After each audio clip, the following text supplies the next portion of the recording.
This is Dr. Perry Klim's article from Smart History and Khan Academy on the portrait mask, Mblo, from the Baule peoples.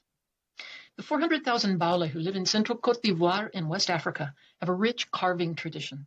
Many sculpted figures and masks of human form are utilized in personal shrines and in masquerade performances. This mask was part of a secular masquerade in the village of Kami in the early 1900s. The Baule recognized two types of entertainment masks, Goli and Mblo. To perform an Mblo mask like the one depicted, a masker in a cloth costume conceals his face with a small wooden mask and dances for an audience accompanied by drummers, singers, dancers, and orators in a series of skits. In the village of Kami, the Mblo parodies and dances are referred to as gba. When not in use, the gba masks were kept out of sight, so it's unusual that we get to see a mask displayed in this manner. To the Baule, sculpture serves many functions, and these can shift over time and within different contexts. The gba masquerade is a form of entertainment, no longer practiced in Kami since the 1980s, replaced today by newer masks and performance styles. What is known, however, is that masks like this one were not intended to be hung on a wall and appreciated first and foremost for their physical characteristics. Sculpture throughout West Africa has the power to act, to make things happen. A carving of a figure, for example, can be utilized by practitioners to communicate with ancestors and spirits. The physical presence of a mask can allow the invisible world to interact with and influence the visible world of humans. Scholar Susan Vogel mentions that gba could bring social relief at the end of a long day and respite from everyday chores. It allowed residents to socialize, mourn, celebrate, feast, and even court. In the case of this gba mask, Vogel tells us that it was meant to honor a respected member of Baule society. This mask is unusual. Most older African carving come into Western collections without information about the artist or subject. But in this case, both the carver and the sitter have been recorded. In the photograph below, we see an older woman seated next to the portrait mask. She is Moya Yanso, and this is her image carved by a well-known Baule artist, Owe Kimu. The man holding the mask is her stepson, who danced this mask in a gba performance. It was commissioned and originally worn by Kwame Ziare, Moya Yanso's husband and later his sons. Revered as a great dancer, Moya Yanso accompanied the mask in performances throughout her adult life until she was no longer physically able. This portrait mask tradition came to an end in the early 1980s with the decline of gba, and while entertainment masks continue, they no longer are carved to represent specific individuals.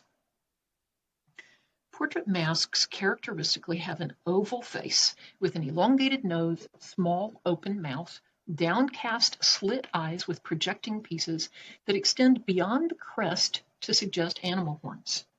Most also have scarification patterns at the temple and a high gloss patina.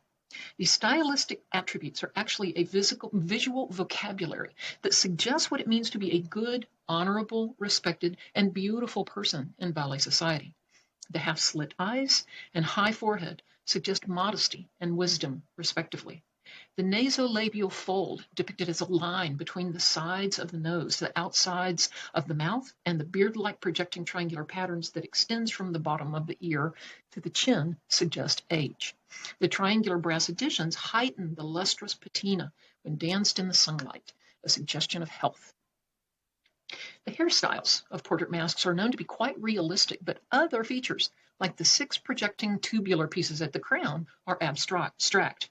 This is not a realistic representation of the woman in the photograph. Rather, it suggests an idealized inner state of beauty and morality associated with Moya Yanso. Notice that Moya Yanso's portrait mask is in the hands of her stepson in the photograph. Masking is the prerogative of men. While women attend masquerades as audience members and can perform with masked dancers, they do not wear or own the masks themselves. The performers and makers of masks, as well as those who commissioned them, are always men.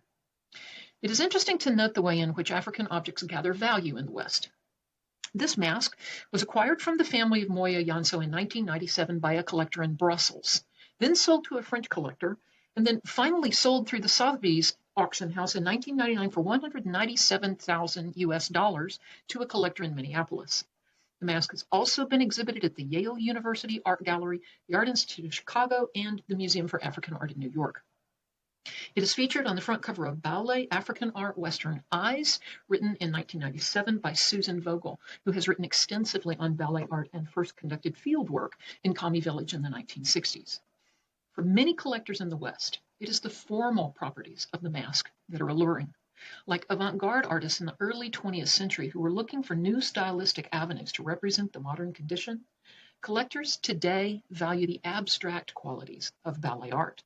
Vogel aptly notes that ballet believers first encounter the object's indwelling spiritual powers or the metaphysical ideas it evokes, while the connoisseur begins with the visible forms, colors, textures, the artist's material creation. Among the ballet up to the 1970s, this mask would remain hidden unless performed with musicians and dancers. To separate this mask from its masquerade is to give it a new life as an aesthetic object.